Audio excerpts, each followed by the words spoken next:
My name is John Ellison, and today I'm embarking upon a 30-day journey to write a book in the month of July.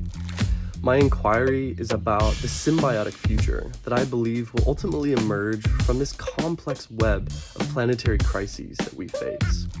I believe that the challenges today are actually the greatest opportunity that we have ever seen to rediscover what it means to be human, to remember our rightful place as a part of nature, and to actually fulfill our role as a keystone species, just like the jaguars in the jungle, whose presence indicates the health of a broader ecosystem.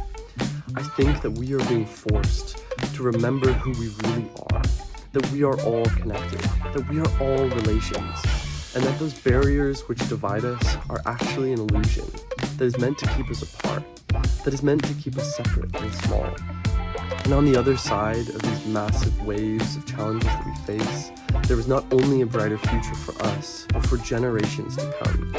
I believe that indigenous peoples all over the world for thousands of years have cultivated societies of balance, such as we have not seen in Western society since the Industrial Age, and that this actually represents a mode of thinking and a mode of being that we need to deeply understand in order to solve the challenges that we face. And it was wild to me, absolutely wild, that after years in working in climate, I hadn't read very deeply into indigenous knowledge systems, into indigenous teachers, hardly at all. So much of the literature that is out there about solving these planetary crises comes from the Western colonial mind. And it is no wonder why.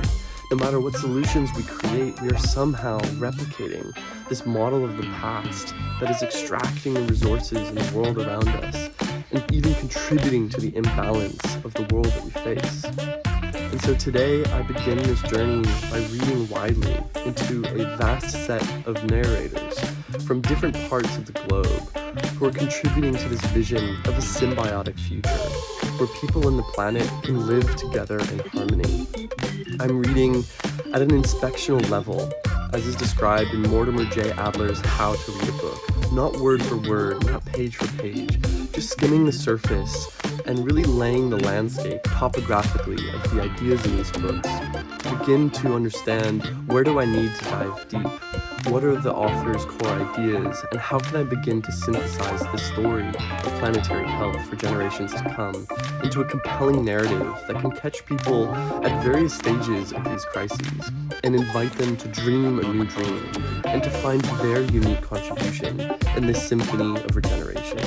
Because I don't know about you, but for me, I recognized that I was living a frenetic pace of life.